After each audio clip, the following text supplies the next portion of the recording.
안녕하세요 여러분, 버니입니다.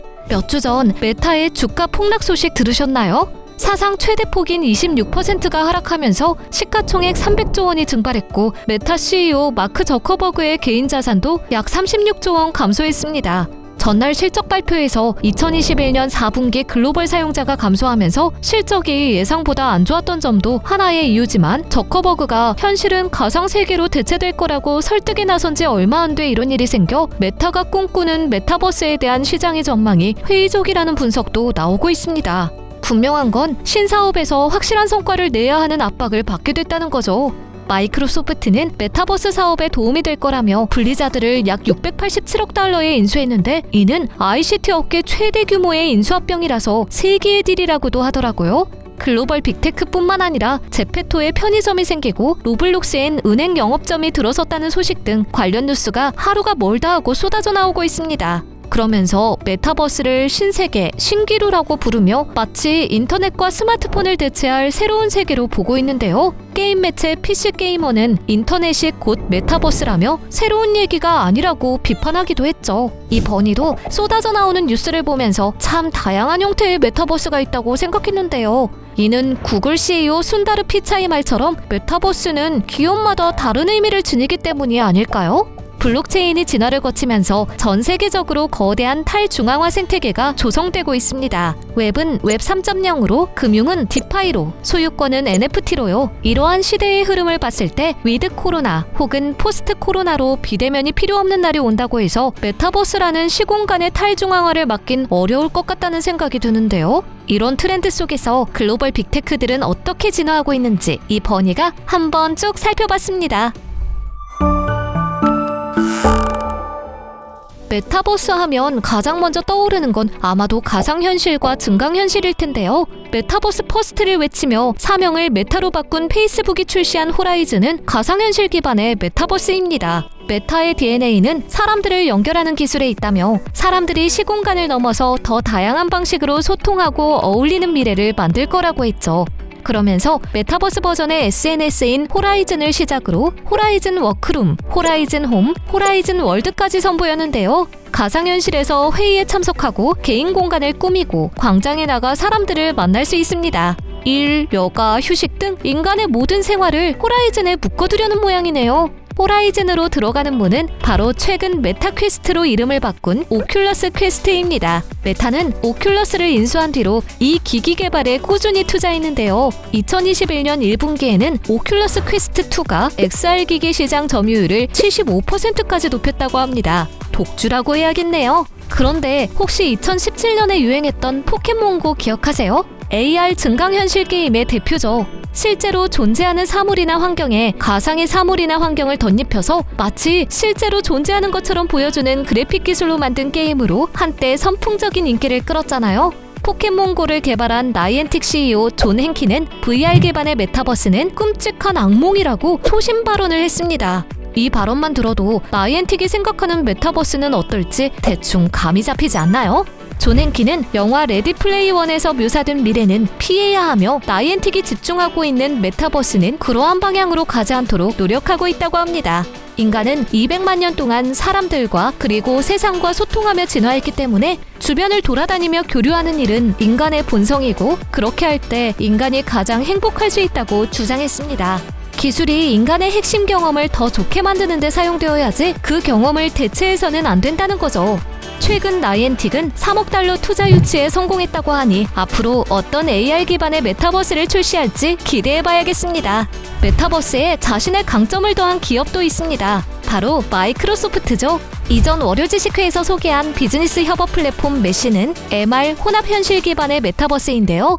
메시를 공개한 이그나이트 2021에서 마이크로소프트 CEO 사티아 나델라는 업무용 소프트웨어의 강점을 지닌 기업답게 모든 조직은 디지털과 물리적 공간을 통합하는 새로운 디지털 협업 구조가 필요하다고 밝혔고 MS의 메타버스 역시 B2B에 집중하고 있습니다. 산업 현장이나 업무용 솔루션 시장을 공략하는 거죠. 이 협업에 더욱 몰입감을 높여주는 기술은 바로 MS의 홀로렌즈입니다. 홀로렌즈는 착용한 사용자와 사용자의 손을 인지하고 주변 환경을 인지하는 것은 물론이고 눈앞에 보이는 증강현실인 홀로그램을 만지고 조작하며 가상의 객체와 상호작용할 수 있기 때문에 물리적 공간감과 몰입감뿐만 아니라 같이 접속한 사람들과 같은 방에 있는 것처럼 느낄 수 있다고 하네요.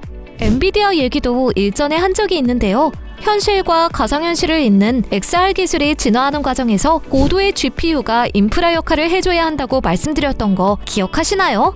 엔비디아도 자신의 강점을 살려 메타버스 사업에 진출한 기업입니다. 하지만 메타나 MS와는 조금 다릅니다. 게임용 GPU와 AI 반도체 설계가 강점인 기업이므로 메타버스 서비스 출시에 집중하기보다는 메타버스의 인프라를 장악해 변모하고 있는 생태계에 대응하겠다는 게 엔비디아의 전략이죠. 인프라를 장악하면 다른 기업이 어떤 세상의 메타버스를 꿈꾸든 엔비디아에겐 별로 상관없지 않을까요? 엔비디아의 대표적인 메타버스 플랫폼은 옴니버스입니다. 미국 주간지 타임이 2021년 100대 혁신 제품 및 서비스 중 하나로 옴니버스를 꼽기도 했는데요. 가상 공간이지만 실제 물리 법칙을 따르도록 설계돼 있고 다른 회사가 만든 가상 공간과도 연결할 수 있습니다. 또한 디자이너, 예술가, 크리에이터들이 다양한 도구를 사용하면서 시뮬레이션을 해보고 여러 명이 함께 협업할 수 있다고 합니다. 빅테크 기업들이 메타버스에 열을 올리고 있는 와중에 조금 과묵한 IT 공룡이 있습니다. 바로 구글입니다. 구글은 2012년에 처음 AR 글라스를 선보였지만 실패로 끝났고 그 뒤로 기업용 AR 글라스를 몇 번 더 출시했지만 눈의 통증과 두통을 유발한다는 지적을 받은 후부터는 외부에 신제품을 공개하지 않았습니다. 하지만 들리는 소문에 따르면 프로젝트 아이리스를 통해 AR 헤드셋을 개발 중이고요. 마치 실제로 마주보고 대화하는 듯한 착각을 불러일으킬 정도로 생생한 3D 화상 채팅기기 프로젝트 스타라인도 시범 운영 중이라고는 하지만 그래도 상대적으로 조용한 편이죠. 구글의 미래는 여전히 인터넷 검색에 있다고 구글 CEO 순다르 피차이가 2021년 11월 블룸버그 인터뷰에서 밝혔습니다. 피차이가 생각하기에 메타버스는 인터넷이 좀 더 몰입적인 환경으로 진화하는 것이며 그 안에서는 다양한 경험이 있을 거라고 생각한다네요. 그래서 현재 메타버스 시대의 여러 회사들이 멋지고 화려한 기술들을 선보임에도 구글의 가장 큰 야망이자 목표는 검색 엔진이라고 확신한다 말이죠. 오늘날은 그 어느 때보다 정보 정리의 필요성이 커지고 있고 검색 시 음성뿐만 아니라 더 다양한 방식을 사용할 것이기 때문이라네요. 애플도 뒤늦게 메타버스 진출에 긍정적인 입장을 내놓았습니다. 시총 3조 달러에 달하는 테크계 거물 애플이 미래 먹거리에 합류를 주저했던 건 시장 선점보다 개인정보 보호를 최우선시했기 때문이라고 주간지 타임과의 인터뷰에서 밝혔습니다. 참, 작년 4월에 애플이 도입한 앱 추적 투명성 ATT 정책의 영향을 받아 메타의 이용자 수가 줄었고 이로 인해 2021년 4분기 실적이 기대보다 낮았다는 얘기도 있습니다. 그리고 자체 OS를 보유한 구글은 ATT의 영향을 덜 받았다고도 하고요. 다시 애플 얘기로 돌아와서 2022년 1월 실적 발표 컨퍼런스에서 애플 CEO 팀 쿡은 현재 앱스토어에 14,000개 이상의 AR 앱이 출시돼 있고 메타버스의 잠재력이 크다고 판단하기 때문에 메타버스에 투자할 거라고 밝혔죠. 그리고 애플 AR 헤드셋이 2022년에는 출시될 거라는 소문이 돌고 있지만 헤드셋에 조금 문제가 있어서 출시가 더 늦어질 수도 있다고 합니다. 스마트폰 시대가 열리면서 IoT라는 단어가 한창 유행하던 때가 있었습니다. 홈 IoT라며 사람들을 현혹하는 버즈워드로 참 여기저기서 많이 쓰였는데요. IoT라는 단어가 여전히 쓰이고는 있지만 예전만큼은 안 보입니다. 그럼 IoT라는 기술이 예전보다 덜 활용되고 있는 걸까요? 그건 아닙니다. 인터넷으로 모든 사물이 연결된 세상이 이제는 너무 당연해져 버렸거든요. 집 밖에서도 스마트폰으로 가전제품을 조작하는 일은 예사고 이젠 전기차 소프트웨어도 실시간으로 업데이트하잖아요. IoT가 너무 흔해져서 그 단어가 더는 홍보나 마케팅으로서의 역할을 못하게 된 것뿐이죠. 뉴스 헤드라인에 가상세계, 메타버스 같은 단어가 거의 매일 눈에 띕니다. 빅테크들은 이런 거창한 단어를 선점하려는 유혹에 빠지지 말고 각자의 신념을 가지고 자신의 장점을 변하는 시대에 맞게 잘 개발해 나가다 보면 어느샌가 메타버스라는 단어가 더는 들리지 않을 때가 올 거라고 생각합니다. 그때야말로 진정한 메타버스의 시대가 도래한 게 아닐까요? 그게 한 2030년이라는 얘기도 있던데 그건 두고 봐야겠죠? 이상 버니였습니다.